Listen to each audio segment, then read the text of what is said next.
Hello दोस्तों, welcome to our YouTube channel study topic 2.0। तो friends, मैं हिमांशु आपका स्वागत करता हूं आपके अपने यूट्यूब चैनल स्टडी टॉपिक 2.0 पर। फ्रेंड्स, जैसा कि आप सभी के काफ़ी समय से मैसेज आ रहे हैं कि सर आंसर की तो दोस्तों आ गई आपकी आंसर की। आपको कुछ ज़्यादा वेट नहीं करना पड़ा, क्योंकि फ्रेंड्स होता यह है कि आप लोग फोटोज़ में भेज देते हैं, फिर उनको पीडीएफ बनाना पड़ता है, तो थोड़ा सा टाइम लग जाता है। साथ में और जो भी कथन रहते हैं उनको देखना पड़ता है, क्योंकि कथन इतना तो याद नहीं रहता कि कौन सा कथन किसने कहा है। कुछ कथन याद रहते हैं, लेकिन हर एक कथन तो याद नहीं रहता।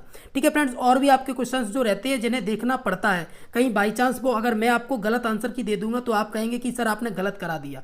ठीक है फ्रेंड्स, तो इसलिए थोड़ा सा टाइम लग जाता है। चलिए दोस्तों, अब फाइनल आपकी आंसर की आ चुकी है आपके अपने यूट्यूब चैनल पर, जो आप अपने नंबर मिला सकते हैं। तो फ्रेंड्स, मुझे नहीं पता है कि ये पेपर का कौन सा सेट है। आप देख सकते हैं कि आपका कौन सा पेपर का सेट है। आप अपने क्वेश्चन को आगे पीछे करके मिला सकते हैं। चलिए दोस्तों, शुरुआत कर देते हैं और आप हमें कमेंट बॉक्स में जरूर बताइएगा कि आपके कितने मार्क्स आए हैं। साथ में अगर आपने अभी तक हमारे टेलीग्राम और व्हाट्सएप ग्रुप को ज्वाइन नहीं किया तो वहाँ आप कर लीजिएगा, क्योंकि आपके एग्जाम से रिलेटेड जो भी वीडियोस पीडीएफ वगैरह रहती हैं वो मैं आपको प्रोवाइड करा देता हूं। जी हाँ फ्रेंड्स, तो चलिए हम उसी को शुरुआत कर लेते हैं फ्रेंड्स, आज के पेपर का हल, और आप हमें जरूर बताएंगे कि आपका कितने मार्क्स आए हैं। चलिए दोस्तों, शुरुआत करते हैं हम अपने आज के सेशन की। तो दोस्तों, हम आ गए हैं अपने फर्स्ट क्वेश्चन पर। फर्स्ट हमारा क्वेश्चन आप देख सकते हैं सामने, आपके यहाँ दिख रहा होगा आपको। फर्स्ट क्वेश्चन है हमारा कि संघर्षों के समाधान हेतु मॉडल है। तो आपके संघर्षों के समाधान हेतु मॉडल है तो आपका समझौता प्रतिमान, नौकरशाही मॉडल और आपका केनेथ थॉम्स, तो ये सभी के सभी जो मॉडल हैं ये आपके संघर्षों के समाधान हेतु मॉडल बनाए गए हैं। ठीक है, चलिए अगला हमारा, कक्षा व्यवस्था में मुख्य रूप से कार्य करने होते हैं। तो कक्षा व्यवस्था में जो मुख्य रूप से कार्य करने होते हैं वो कक्षा नियंत्रण, बैठक व्यवस्था, कक्षा आचरण, ये सभी कार्य करने होते हैं। हमारा आंसर हो जाएगा ऑप्शन नंबर डी, उपरोक्त सभी। ठीक है फ्रेंड्स, चलिए अगला हमारा पारस्परिक संघर्ष की अवस्था है। तो पारस्परिक जो संघर्ष की अवस्था है वो आपकी है, इसमें आंसर हो जाएगा ऑप्शन नंबर डी, आपका उपरोक्त सभी। आज एक सबसे बड़ी खुशखबरी ये थी कि आपके ज़्यादातर आंसर ऑप्शन डी ही है। जी हाँ फ्रेंड्स, मैंने आपको सबसे पहले एक ट्रिक बताई थी, बिल्कुल से पहले मैंने पेपर आपके शुरू भी नहीं होते तभी मैंने आपको एक वीडियो दिया था, और आप लोगों ने अभी 2 पेपर में कहा सर ऐसा कुछ नहीं आ रहा, लिखिए आ गया ना आज, और आज आपके नंबर अच्छे आने वाले हैं। ठीक है, चलिए अगला था हमारा पारस्परिक संघर्ष के कारण है। तो अगर बात करें हम पारस्परिक संघर्ष के कारण की, तो हमारा आंसर हो जाएगा ऑप्शन नंबर सी, ए और बी दोनों। ठीक है, चलिए अगला हमारा है क्वेश्चन नंबर 5। क्या कह रहा है कि संघर्ष प्रबंधन में संस्था प्रमुख है।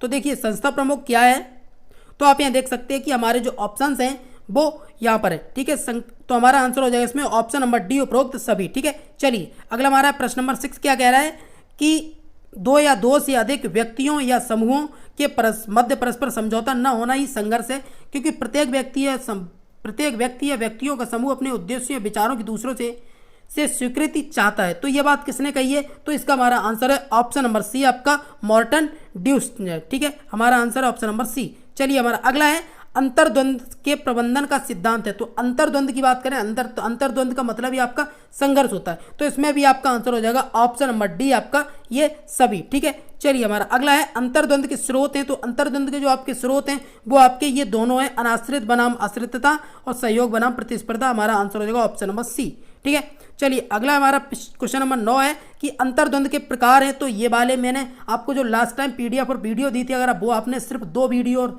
2 पीडीएफ ली होंगी तो आपके इस पेपर में बहुत अच्छे मार्क्स आने वाले हैं। ठीक है फ्रेंड्स, तो आपका ये पहला दूसरा ये दोनों के दोनों है, तो हमारा आंसर होगा ऑप्शन नंबर सी। ठीक है, चलिए अगला हमारा अंतर्द्वंद के स्वरूप है। तो अंतर्द्वंद के स्वरूप है, इनको भी मैंने आपको कराया था, तो हमारा आंसर हो जाएगा ऑप्शन नंबर डी।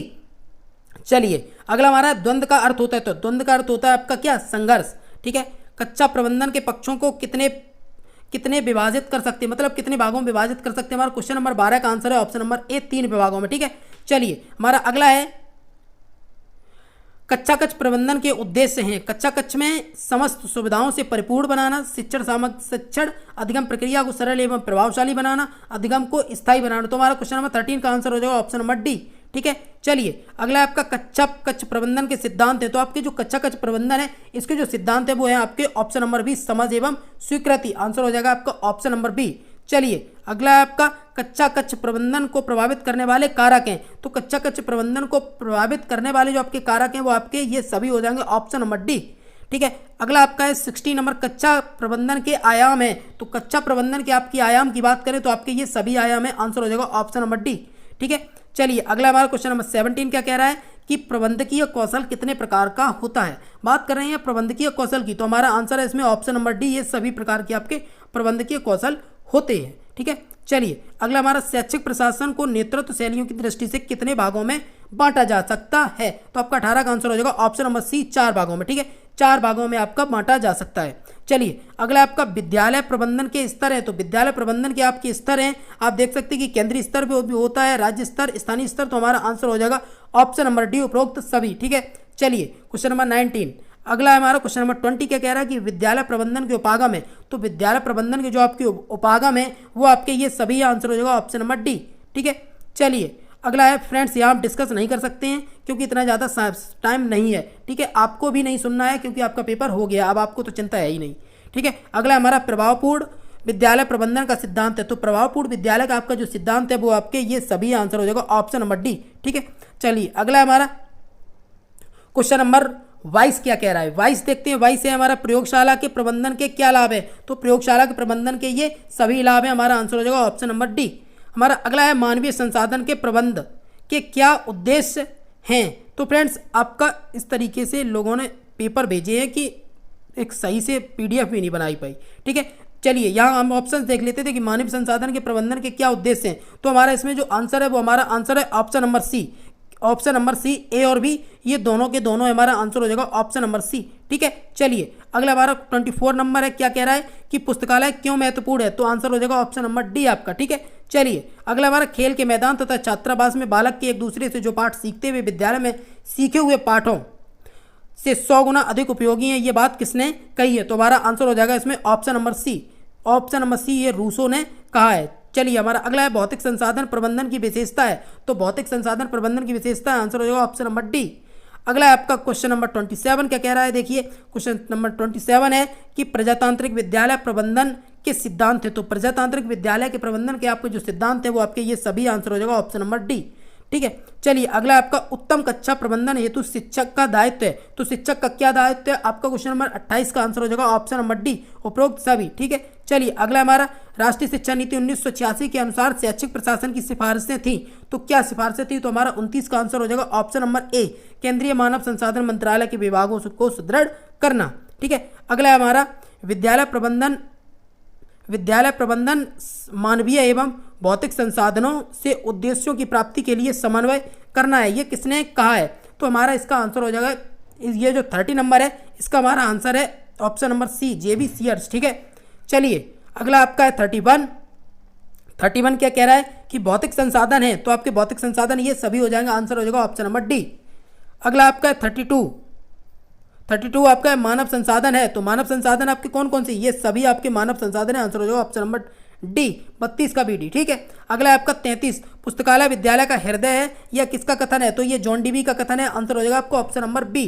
ठीक है, चलिए अगला हमारा प्रबंधन की विशेषता है। तो प्रबंधन की विशेषता क्या है, तो आपका इसमें भी आंसर हो जाएगा ऑप्शन नंबर डी, ये सभी विशेषताएं हैं। ठीक है, चलिए अगला आपका औपचारिक रूप से संगठित समूह व्यक्ति से मिलकर कार्य करने की प्रबंधन है। तो ये बात किसने कही है, तो हमारा ये 35 का जो आंसर है वो इसमें से फ्रेंड्स इसका ये आंसर आपका नहीं मिल पाया। ठीक है, आपका ये आंसर नहीं मिल पाया, जैसे मिल जाएगा आपको बता दिया जाएगा। चलिए अगला हमारा नियुक्तियों और नियंत्रण कौन सा क्षेत्र करता है। तो नियुक्तियों और नियंत्रण आपका जो क्षेत्र करता है वो आपका 36 का आंसर हो जाएगा ऑप्शन नंबर बी, आपका प्रबंधन करता है। ठीक है, चलिए अगला है आपका प्रबंधन किस प्रक्रिया के अंतर्गत आता है। तो आपका जो 37 का आंसर है वो ऑप्शन नंबर डी है, क्योंकि प्रबंधन इन सभी प्रक्रियाओं के अंतर्गत आता है। अगली हम बात करेंगे प्रबंधन की गतिशील और जीवन व्यापक तत्व किस विद्वान ने स्वीकार किया है। तो क्वेश्चन नंबर 38 का हमें इसका भी आंसर हमें नहीं मिल पाया है। ठीक है फ्रेंड्स, चलिए अगला हमारा प्रबंधन प्रशासन द्वारा निर्धारित उद्देश्यों, लक्ष्यों, नीतियों को क्रियान्वित करता किसने परिभाषित किया है। तो फ्रेंड्स इसका आपका आंसर हो जाएगा ऑप्शन नंबर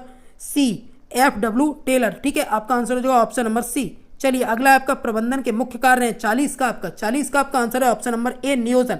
प्रबंधन का मुख्य कार्य, बात या मुख्य कार्य की है तो नियोजन हो जाएगा। ठीक है, प्लानिंग। अगला हमारा पर्यवेक्षण का कार्य क्षेत्र है। तो पर्यवेक्षण की अगर हम कार्य क्षेत्र की बात करेंगे तो हमारा 41 का आंसर हो जाएगा ऑप्शन नंबर डी, ये सभी। ठीक है, अगला हमारा 42 है। तो प्रधानाध्यापक विद्यालय के आंतरिक एवं बाह्य प्रशासन के एक कड़ी है। तो इस बात को किसने कहा है? तो इस बात को कहा है राधा कृष्णन ने। आंसर हो जाएगा ऑप्शन नंबर ए। ठीक है, चलिए अगला है आपका पर्यवेक्षण शिक्षक के विकास, बालक की अभिवृद्धि तथा शिक्षण अधिगम प्रक्रिया में सुधार से संबंधित है। ये किसका कथन है? तो फ्रेंड्स ये आपका कथन है एडम्स एवं डिकी का। आंसर हो जाएगा आपका ऑप्शन नंबर बी। ठीक है, चलिए अगला हमारा है क्वेश्चन नंबर 44। क्या कह रहा है कि निम्न में से कौन सा शिक्षकों के व्यावसायिक विकास से संबंधित है? तो 44 का आपका आंसर हो जाएगा ऑप्शन नंबर डी। ये सभी हैं जो शिक्षकों के व्यवसायिक से संबंधित है। ठीक है, चलिए अगला हमारा स्टाफ का मूल्यांकन सहायक है। तो स्टाफ का मूल्यांकन क्यों सहायक है? तो आपका इसमें भी आंसर हो जाएगा ऑप्शन नंबर डी। ठीक है, चलिए अगला आपका संस्थागत शासन के कार्य है। तो इसमें भी आपका आंसर हो जाएगा ऑप्शन नंबर डी। ठीक है, 46 का भी डी। आपका अगला है 47, अध्यापक मंडल के विकास हेतु औपचारिक विचार विमर्श के रूप में है। तो इसमें भी आपका आंसर हो जाएगा ऑप्शन नंबर डी। ठीक है, चलिए अगला है आपका 48 नंबर। क्या कह रहा है कि शिक्षा पर्यवेक्षण का उपयोग होता है। तो शिक्षा पर्यवेक्षण का जो उपयोग होता है वो इन सभी में होता है। तो आंसर हो जाएगा ऑप्शन नंबर डी। ठीक है, अगला है आपका 49 नंबर। क्या कह रहा है कि वैज्ञानिक पर्यवेक्षण के बारे में किस विद्वान ने बताया है? तो इसमें हमारा आंसर हो जाएगा, इसमें भी हमारा आंसर हो जाएगा option number D, FC Iyer ने बताया इस बात को। अगला हमारा आ जाता है 50 नंबर की पर्यवेक्षण का मूल उद्देश्य क्या है? तो ये है शिक्षकों के तरीकों में सुधार करना। हमारा आंसर हो जाएगा ऑप्शन नंबर सी। अगला हमारा विद्यालय में प्रधानाचार्य से अपेक्षा की जाती है। तो विद्यालय में जो प्रधानाचार्य होते हैं उनसे क्या क्या अपेक्षाएं की जाती है, इस बात से लेकर यहाँ ये क्वेश्चन पूछा गया। तो हमारा आंसर हो जाएगा ऑप्शन नंबर डी, ये सभी काम करने होते हैं। अगला हमारा संस्थागत प्रशासन में प्रधानाचार्य की भूमिका होती है। तो 52 का आपका इसका भी आंसर हो जाएगा ऑप्शन नंबर डी। ठीक है, चलिए अगला हमारा है 53, शैक्षिक पर्यवेक्षण को प्रभावित करने वाले कारक हैं। तो शैक्षिक पर्यवेक्षण को प्रभावित करने वाले कारक हैं। तो आपका आंसर हो जाएगा ऑप्शन नंबर डी, ये सभी के सभी हैं।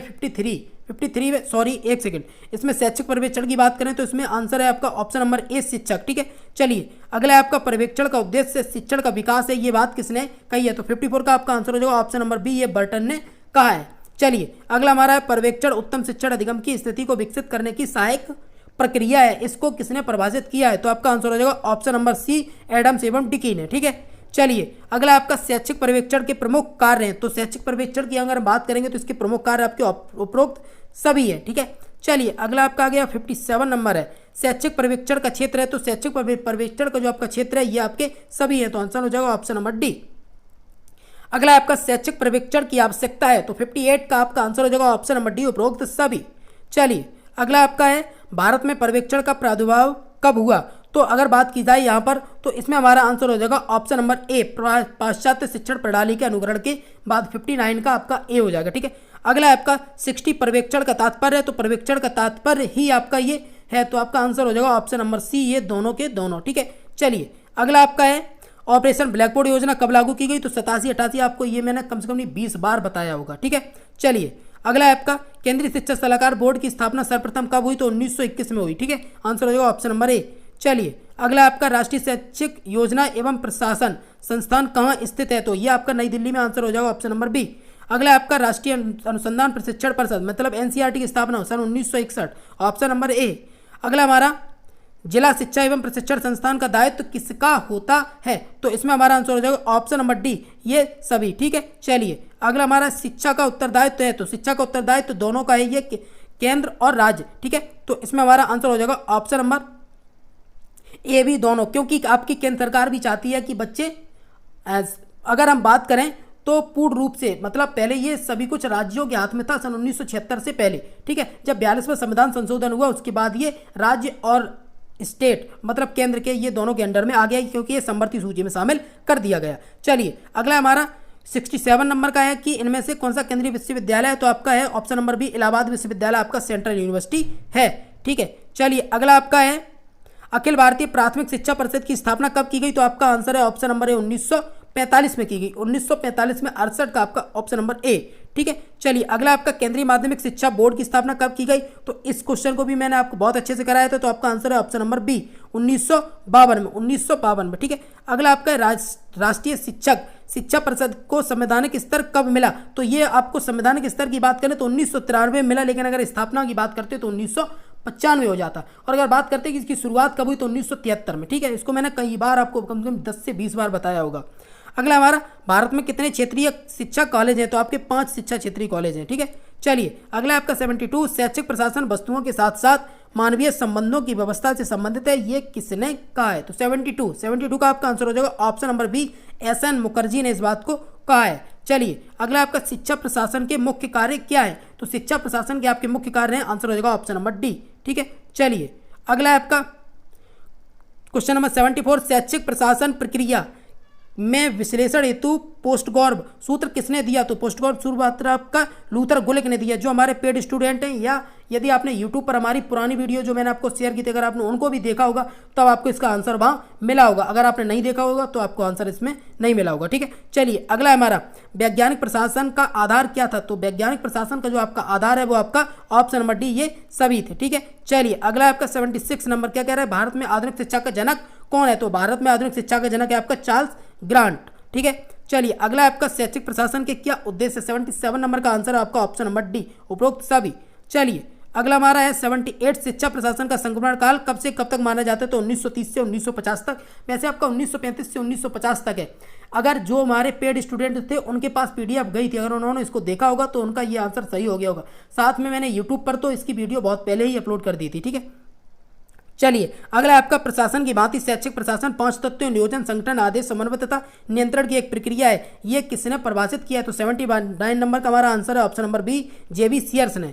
अगला हमारा शिक्षा प्रशासन की प्रकृति कैसी है, तो शिक्षा प्रशासन की प्रकृति ये दोनों है, शिक्षा प्रशासन एक कला भी है और एक विज्ञान भी है। ठीक है, चलिए अगला आपका शैक्षिक नेतृत्व में संप्रेषण क्या महत्व है, तो 81 का आपका आंसर हो जाएगा ऑप्शन नंबर डी ये सभी। ठीक है, चलिए अगला हमारा 82 शैक्षिक नेतृत्व की आवश्यकता है, तो शैक्षिक नेतृत्व की आवश्यकता किसमें है, तो 82 का आपका आंसर हो जाएगा ऑप्शन नंबर ए शैक्षिक प्रशासन में। ठीक है, अगला आपका सत्ता की दृष्टि से नेतृत्व शैली कितने प्रकार की होती है, तो सत्ता की दृष्टि से आपकी जो नेतृत्व शैली है वो 3 प्रकार की होती है। ठीक है, चलिए अगला आपका नेतृत्व का पथ लक्ष्य सिद्धांत किसने दिया, तो नेतृत्व के पथ लक्ष्य सिद्धांत की हम बात करेंगे तो ये हमारा दिया रॉबर्ट J हाउस ने, आंसर हो जाएगा ऑप्शन नंबर ए।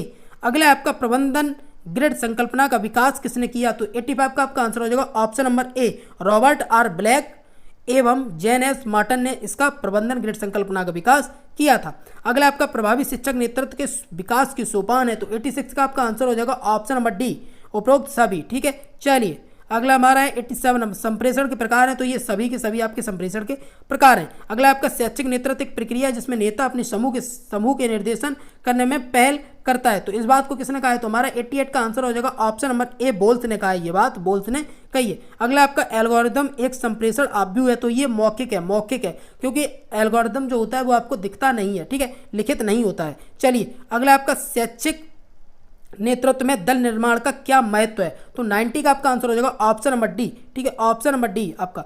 चलिए अगला आपका संप्रेषण 2 या 2 से अधिक व्यक्तियों द्वारा विचारों, तथ्यों, मतों तथा भावनाओं के आदान प्रदान की एक कला है, इस बात को किसने कहा है, तो हमारा आंसर हो जाएगा ऑप्शन नंबर सी, इसको न्यूमर एवं समर ने कहा है। चलिए अगला हमारा है 92 नंबर है, समग्र रूप से नैतिक शिक्षा शिक्षा से अलग नहीं है, यह किसका कथन है, तो ये हमारा जो कथन है वो हमारा है शिक्षा आयोग का। ठीक है, हंटर शिक्षा आयोग 1964 से 66 के बीच में जो आई थी। अगला हमारा नेतृत्व के सिद्धांत है, तो आपके नेतृत्व के जो सिद्धांत की अगर हम बात करें तो ये दोनों के दोनों आंसर हो जाएगा आपका ऑप्शन नंबर सी।